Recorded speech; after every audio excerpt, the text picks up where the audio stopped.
So I've packed and unpacked in the last couple of months. If you know anything about my journey, I tried to move, couldn't move because people refused to get out of the place where I was moving to. And so I moved back to the place I used to live. And in unpacking, I don't recall packing this, but I found a family reunion photo from July 25, 1992 in my stuff. I found myself fresh-faced, just having graduated from college. The family reunion photo. Today is the family reunion for the church. The Sunday after All Saints' Day is the time for pulling out the old family photo albums and remembering where we came from. And there are some characters in our album. Do you ever use that expression? My mother used, "She's a real character," which was her way of saying someone marched to the beat of their own drum. They were complex or looked at the world from their own unique perspective. We can take some comfort in knowing that the saints of the church are all characters. Now, because All Saints and All Souls fell midweek, we remember all the faithful departed today, as well as all the saints. And in a way, because we believe in the priesthood of all believers, we really can say that we are all saints. Are you a saint? Oh, good. I like the positivity. I think of some of the saints for example, last month when we celebrated the blessing of the animals, St. Francis, whom frankly I think was an austere and difficult person. I can imagine him standing barefoot in the snow, having given it all away, reduced or maybe exalted to preaching to the birds and negotiating lasting peace with a wolf who pestered an Italian village, one of the stories of St. Francis in the village of Gubbio. Or Joan of Arc, who led men twice her size into battle. It was said that the voices of her critics were always drowned out in her mind by the voice of God. Or perhaps you see St. Christopher, patron of children, hiking through a flooded river with his tunic pulled up around his knees, his right hand on his staff, and his left around the feet of the child on his shoulder. So those are some of the famous ancestors that we have. But if you keep looking through the photo album, you'll find others not well known, but still quite intriguing. St. Maximilian, the first conscientious objector, who was drafted by the Roman army but refused to serve. He said his only loyalty was to the army of God, which was a great shame and sadness to his father, a veteran, who knew that his son's decision meant death. Just before his beheading, Maximilian noticed the shabby clothing of his executioner and, calling to his father in the crowd, asked that his own new clothes be taken and given to that man. There's a similar story of St. James, brother of St. John, who was so full of grace and peace on the way to his death that the guard assigned to him fell on his knees and confessed the faith of the condemned person. James raised the guard by the hand, kissed him on the cheek, and said, "Peace be with you." Then both men were executed, but their last exchange lives on in the peace that we observe on this day. The peace of the Lord be always with you, and also with you. The thing with our ancestors is that we tend to valorize them. I just did by repeating ancient stories that are probably quite likely apocryphal. They happened so long ago, we don't know how exactly it went down. We also sanitize and aggrandize the lives of the people in the past so much that they probably are not very recognizable. This is the part of our human nature. And it's also, interestingly, part of the beatification and canonization process as well. If you know about how you make someone a saint, the church and the people who are supporting the beatification of someone really share the wonderful things that they did. And over time, the church created such a rigorous process to determine the holiness of candidates for sainthood that sometimes the humanity of the saint was obscured. But if you spend any time exploring the lives of the saints beyond the church's public relations machine, you will learn that the saints weren't perfect, just able to model holiness and courage in peculiar ways. And their peculiarity makes them stand out and serve as a tangible reminder that we too can be faithful right where we're planted.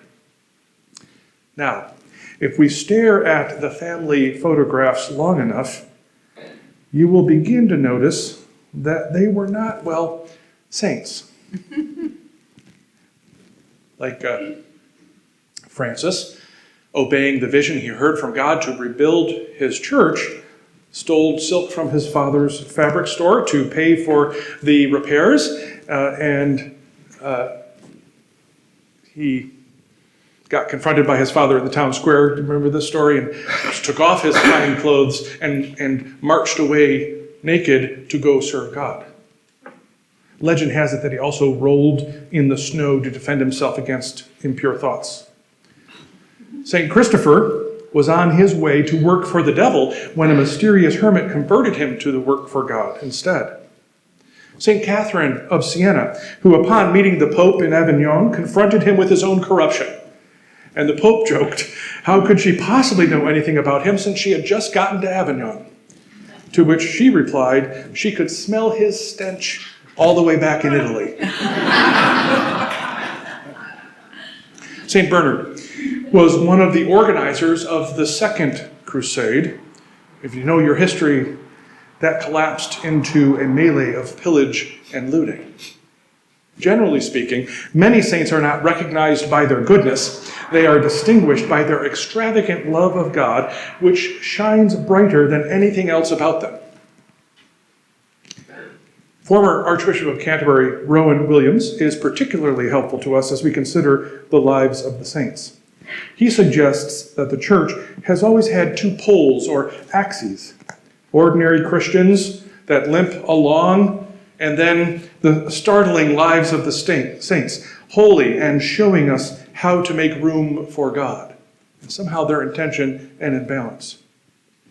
Williams cautions that in order to be someone that has such incredible imagination to really make room for God, one is often unsettling and maladaptive. He says of the saints, they are pretty uneven, not to say confused characters, whose lives have been knocked off balance by the strange world of God. I think of Christian mystics, some of my favorites like Julian of Norwich and Teresa of Avila. So profound was their love, their insight, their vision of God, they seemed unhinged.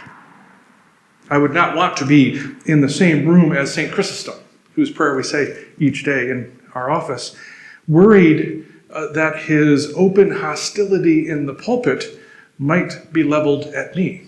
Great stories of Chrysostom angering the empress, calling her mean things from the pulpit, that they marched him out of town and through the winter into the mountains where he was surely going to die, but he lived and came back and did it again and marched out again into the snow, barefoot, the story goes. But man, you don't want St. Chrysostom noticing you. As I look at my particular family photo album, not the literal one, but the kind of the group of people that have helped raise me, I think of a number of characters that represent the startling axis that balances us. People like the sound man at my childhood church who would dip the mic when the pastor went too long. Just turn the mic off. And he was always right by the door where the altar party came in, and he would always tell the pastor, who was prone to preaching long, he said, I have a roast in the oven, or the next Sunday, I have a chicken in the oven, so Pastor Beck, keep it short. He never missed a Sunday and was not afraid to critique our congregation when we were not living into our best self. I think of the librarian at the public library where I was a page in middle school. And she knew my family, and she knew how strict they were. And so she opened me to the world of ideas and the faith of others with gentle grace by recommending books or engaging in conversation with me after I read them. She was not trying to proselytize me. She was just cracking the door open for me. I think of my mentor priest, who courageously tackled a drinking problem just a year before his retirement. Those saints had no idea that they were heroes of my faith, but they always will be in my family album. I think of today about those people that we love but see no longer, whose some of the pictures are up on the high altar, and I think about how they probably shaped you through their quiet life, or maybe their boldness, maybe their deep and compelling love, maybe their own cantankerous approach to life. And they are in our family photo albums.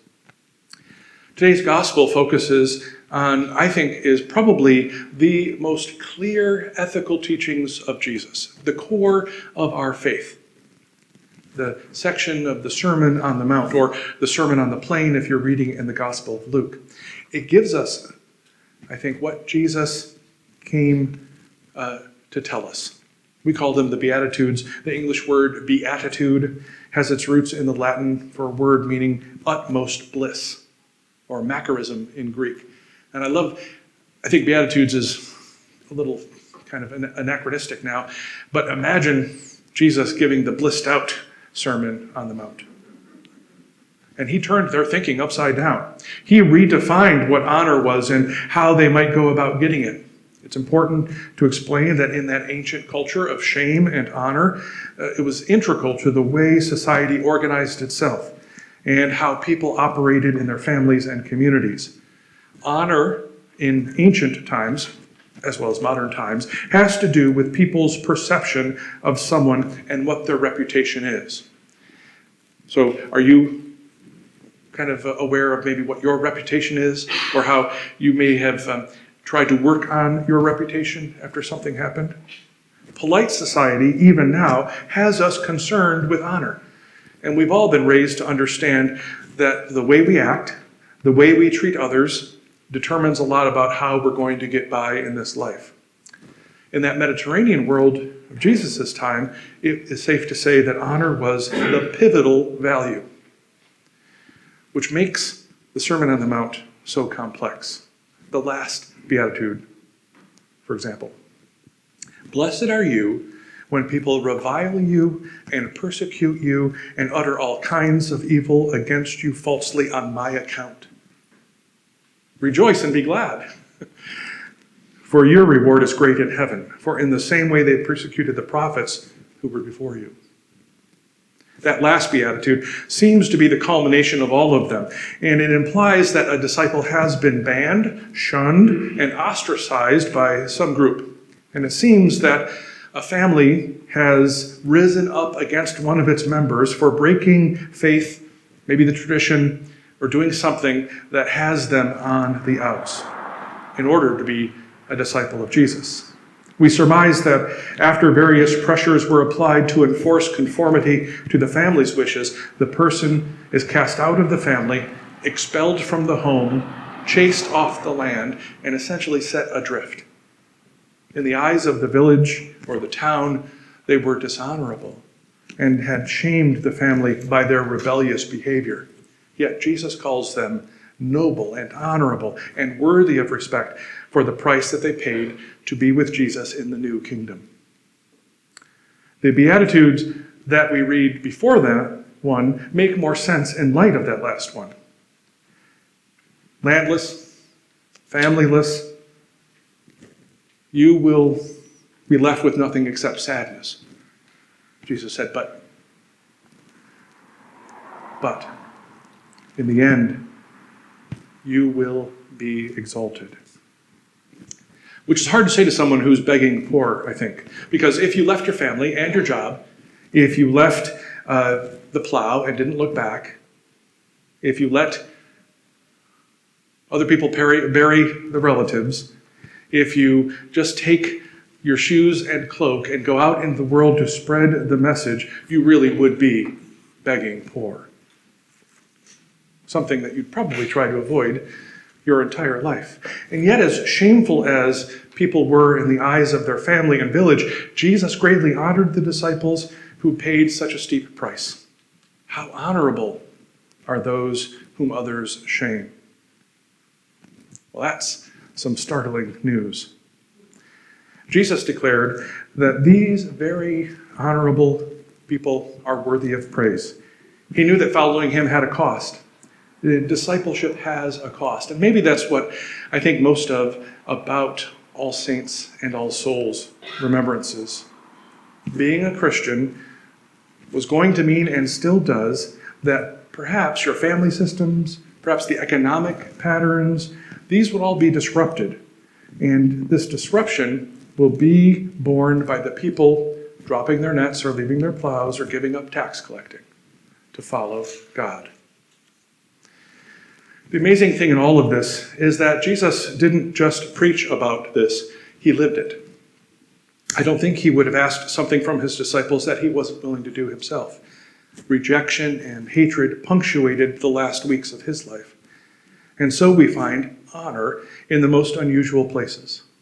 And we find value in the things cultures find valueless.